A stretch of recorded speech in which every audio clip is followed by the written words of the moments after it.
riding high when I was king. I played it hard and fast. Walk away, walk me there. Easy on me, oh, and it would. My feet without me, my feet without me, my feet without me. Hey guys আসসালামু আলাইকুম, welcome back to my YouTube channel and Facebook page. আশা করছি আপনারা সবাই ভালো আছেন। আলহামদুলিল্লাহ আমি অনেক ভালো আছি। তো আপনারা নিশ্চয়ই আমার থাম্বনেল অ্যান্ড টাইটেল দেখে বুঝতেই পারছেন যে আমি আজকে কোথায় যাচ্ছি। হ্যাঁ, আমি আজকে যাচ্ছি ইফতি সুইমিং পুলে, যেটি 300 ফিটে অবস্থিত। তো আমরা এই যে আজকে যাব বাইক দিয়ে, আমরা সর্বমোট 9 জন যাচ্ছি আর কি। তো এই যে আমরা আমাদের যাত্রা শুরু করে দিলাম। আমাদের বাইকে তেল ছিল না, কয়েকটা বাইকে, তো আমরা তেল নিয়ে এই যে রওনা দিয়ে দিলাম। তো আমরা এখন আছি উত্তরবাড্ডাতে। আমরা একটা হুন্ডাতে শুধু 3 জন বসেছিলাম, আর বাকি যে হুন্ডাগুলো ছিল তো ওইগুলোতে 2 জন করে বসেছিল। আর আমরা যেহেতু হেলমেট পরিনি, যেই প্রচণ্ড গরম, মাথা পুরো একদম গরমে শেষ হয়ে যাচ্ছিল, আর শরীরের চামড়াগুলো মনে হচ্ছিল যেন পুড়ে যাচ্ছিল। তো আমরা যাচ্ছিলাম সুইমিং পুলে, তো ভাবছিলাম যে কখন সুইমিং পুলে যাব আর কখন পানিতে নামবো, সেই অপেক্ষায় আছি আর কি। তো এই যে আমরা এখন নদ্দা দিয়ে ঢুকে পড়লাম, এখন আস্তে আস্তে চলে যাচ্ছি। আমাদের মেইন টার্গেট ছিল যে আমরা ওয়াটার পোলো বিডিতে যাব, যেটা বসুন্ধরাতে অবস্থিত। তো ওটাতে যাওয়ার পরে দেখলাম যে ওটাতে প্রচণ্ড পরিমাণে ভিড়, মানুষ একদম দাঁড়ানোর মতো কোনো অবস্থায় ছিল না। তো আমরা চলে গেলাম 300 ফিটে ইফতি সুইমিং পুলে। তো এই যে আমরা এখন যাচ্ছি আর কি।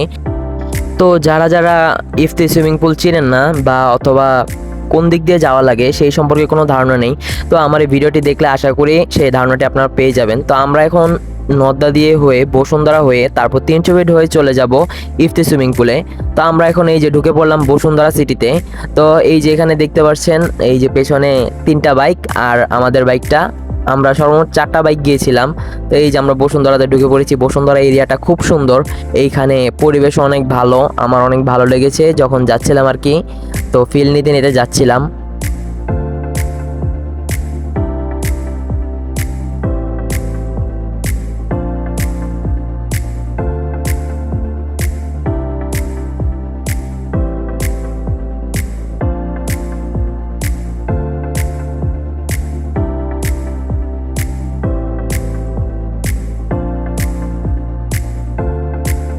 তো গাইজ আমরা অবশেষে বসুন্ধরা থেকে 300 ফিটে ঢুকে পড়লাম। 300 ফিটে ঢোকার পরে আমরা দেখলাম যে হঠাৎ করে আমরা রং সাইড দিয়ে যাচ্ছি আর কি। তো অনেক রিস্কের সাথে যাচ্ছি রং সাইড দিয়ে, কারণ এটা 300 ফিট হাইওয়ে রাস্তা, তো কখন কোন দিক দিয়ে মেরে দেয় বলা যায় না। তো আমরা তাও যতটুকু সেফলি পেরেছি গিয়েছি। তো রং সাইড দিয়ে যাওয়ার পরে সামনে দিয়ে দেখলাম যে একটা ইউটার্ন আছে, তো আমরা ওইখান দিয়ে ঢুকে পড়লাম। এই যে আমরা এখন রাইট সাইডে চলে এসেছি। তো আমরা এখন রাস্তা যেহেতু ফাঁকা, তো একটা রেস দিচ্ছে আর কি। যদি কোনো রাইডার রাস্তা ফাঁকা পায় তাহলে সে কখনোই আস্তে চালাবে বলে আমার মনে হয় না। সে সর্বনিম্ন হলেও 100-র উপরে তার বাইকের স্পিড রাখবে আর কি। যদি সেটা হাইওয়ে হয় বা 300 ফিটের মতো রাস্তা হয় তাহলে তো কোনো কথাই নেই, একদম পুরো উড়াল পাখির মতো যাবে আর কি।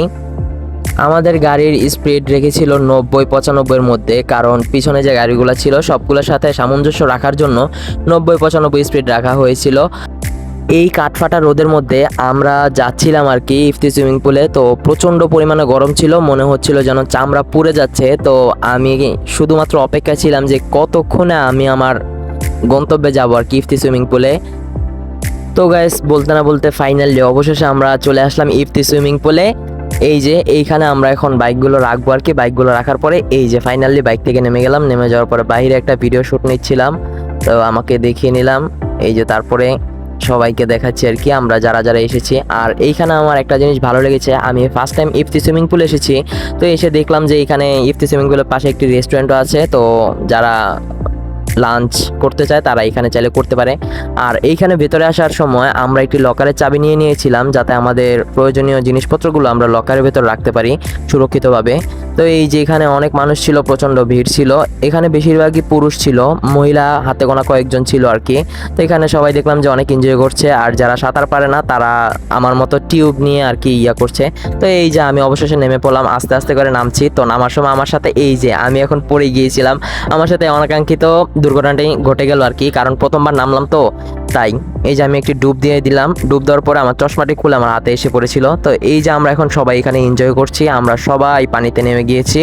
তো যারা যারা সাঁতার পারে তারা আর কি গভীরে যাচ্ছে, আর যারা যারা সাঁতার পারে না তারা আর কি সাইডে আসছে আর কি, সাইডে থাকছে। সাইডেও মানে থাই পাওয়ার মতো একটা জায়গা আছে যেখানে দাঁড়ানোর মতো পরিস্থিতি আছে আর কি। আর ওই সাইডটাতে একটু গভীর, তো ওইখানটায় আমি তত বেশি যাইনি। ফাইনালি আমি একটি টিউব পেয়ে গেলাম। তো টিউব পাওয়ার পরে আমি টিউবটি এই যে পরে নিচ্ছি, এটাতে বেশি হাওয়া ছিল না। তো আমি এই যে এখন লাফ দিব পানিতে। তো এই যে পানিতে লাফ দেওয়ার সময় আমার নাকে পানি ঢুকে গিয়েছিল, কারণ আমি খারাপভাবে লাফ দিয়েছিলাম। তো এই যে লাফ দেওয়ার পরে বেশি নিচে যাইনি আর কি, কারণ আমার সাথে টিউব ছিল যেহেতু, তো বেশি গভীরে যাইনি। তো এই যে আমি এখন টিউব দিয়ে আর কি সাঁতার কেটে কেটে সামনের দিকে আসছি আর কি। তাও এইখানে আমি হালকা হালকা সাঁতার শিখে গেছি। তো এই যে আমি এখানে সাঁতার কেটে কেটে আসছি, তো এটা আমার জন্য অনেক ভাগ্যের ব্যাপার, কারণ আমি সাঁতার এইখানে এসে শিখেছি। গ্রামে গিয়েছিলাম, গ্রামে যাওয়ার পরে পুকুরে করেছি, তাও আমি পারিনি। তো এই যে এখন সবাই একসাথে মিলে, আমরা যেই কজন এসেছি সবাই একসাথে মিলে একটি ডুব দিব। তো এই যে সবাই এক এক করে আসছিল, আসার পরে আমি বলছিলাম যে সবাই একসাথে ডুব দিব। ডুব দেওয়ার সময় এই যে বলছিলাম সবাই একসাথে ডুব দিব। তো এখন এই যে 3, 2, 1 বুম, সবাই উঠে গেলাম। তো গাইস, ইফতি সুইমিং পুলে অনেক এনজয় করলাম, প্রায় 2-2.5 ঘন্টার মতো ছিলাম। তো এখন আমরা ফ্রেশ হলাম, রেডি হলাম। রেডি হওয়ার পর আমরা এখন বেরিয়ে যাচ্ছি আর কি। তো এই যে ইফতি সুইমিং পুল পেছনে, তাও আমাদের সাথে অনেক মানুষ এসেছিল যারা পানিতে নেমেছে আমাদের সাথে করে, তারা অনেকেই রয়ে গেছে আর কি। তো এই যে bye bye Ifti swimming pool. এই যে আমরা এখন বেরিয়ে পড়ছি আর কি।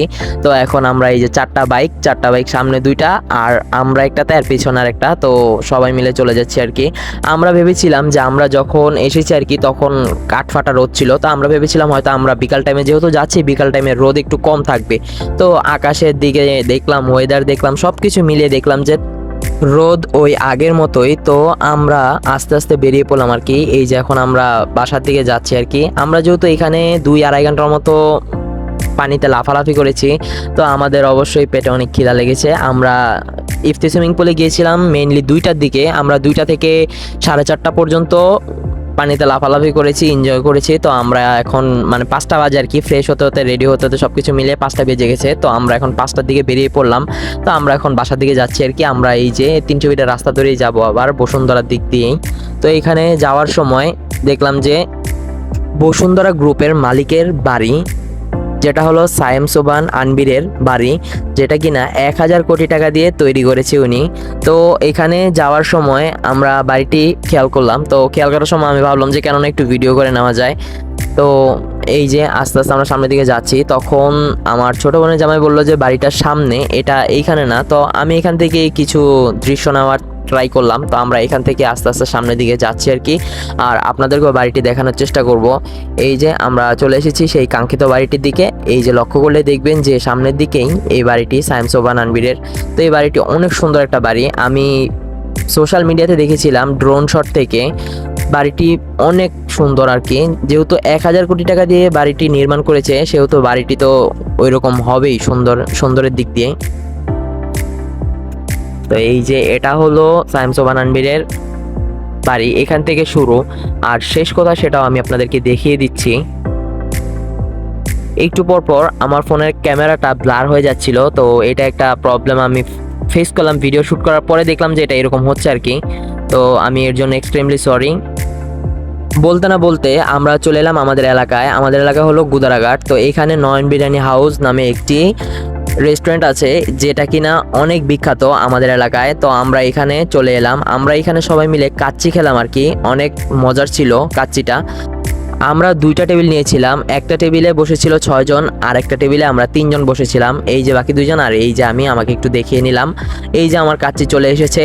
তো আমি এখন কাচ্চি খাওয়া শুরু করে দিলাম আর কি। প্রথম লোকমাটা মুখে নিলাম, তারপরে আমি যখন কাচ্চির যেই গোশটা আছে ওইটা ছিঁড়তে গেলাম, তখন দেখলাম যে ওইটা অনেক শক্ত। তাও টেস্টটা খুব ভালো ছিল, পেটে যেহেতু অনেক ক্ষুধা ছিল। তো খাবার খেয়েছি অনেক মজা করে। আপনারাও চাইলে এখানে এসে খাবার খেয়ে ট্রাই করতে পারেন। এইখানে খাবার কিন্তু অনেকটাই ভালো, খারাপ বলতে এমনও না, এটা অনেক ভালো কোয়ান্টিটির একটি খাবার। তো আপনারাও এসে ট্রাই করতে পারেন।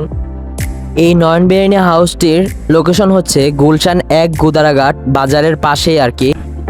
তো গাইস, এই যে খাবার শেষ করে বাইরে চলে আসলাম, এমনকি এই যে মুখটা মুছে নিলাম। তো এখন পুরো ফ্রেশ লাগছে আর কি। এখন বাসার দিকে যাব আর কি। তো বাসার দিকে যাওয়ার আগে দেখলাম যে এইখানে ওই রেস্টুরেন্টের পাশেই শরবতে মহাব্বত বিক্রি করছে, যেহেতু প্রচণ্ড গরম। তো সবাই মিলে এখানে শরবতে মহাব্বত ট্রাই করছিল।